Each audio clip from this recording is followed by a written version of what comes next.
Mga kababayan, alam ba ninyo na ito ang panahon na kung saan sobrang kailangan natin ang mga mamamayan na merong prinsipyo ang mga siwa sa ating gobyerno? At ito din ang panahon na sobrang kailangan ang mga ordinaryong mamamayan na merong prinsipyo na ipaglaban ang kanilang karapatan at ang kanilang kapakanan laban sa mga pang-aabuso.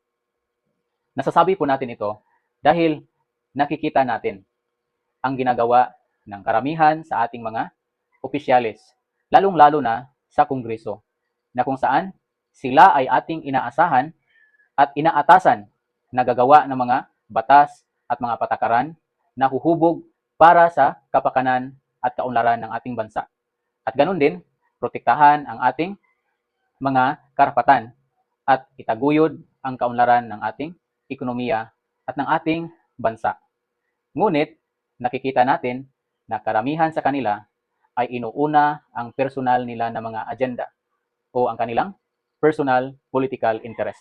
Kitang-kita natin ito mga kababayan na sobrang marami sa miyembro ng mga mambabatas natin ang sangkot sa korupsyon. Hindi nila inuuna ang mandato na ating ipinapasa sa kanila. Kaya hito tayo ngayon, sobrang lumubha ang paghihirap ng sambayanang Pilipino. At meron ding iilan na mga miyembro ng Kongreso na tumitindig para sa ating kapakanan. Ngunit nakikita natin na sobrang matindi ang kanilang nakuha na pagsalungat mula sa kanilang ibang mga kasamahan.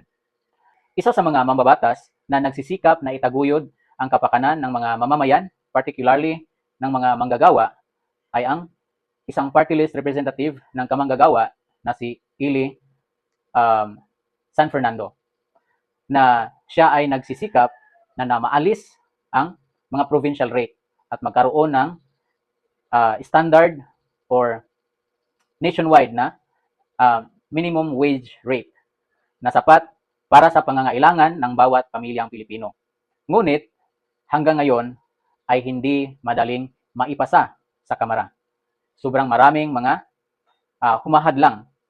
Ngunit sa iba naman na mga kasamahan nila na mayroong mayuryang suporta sa kanilang mga kapartido ay nakapagpasa ng mga batas na hindi man lang dumaan sa mahirap na mga diskusyon o mga debate. Kaya nakikita natin na sobrang palala ng palala ang sitwasyon ng ating bansa ngayon.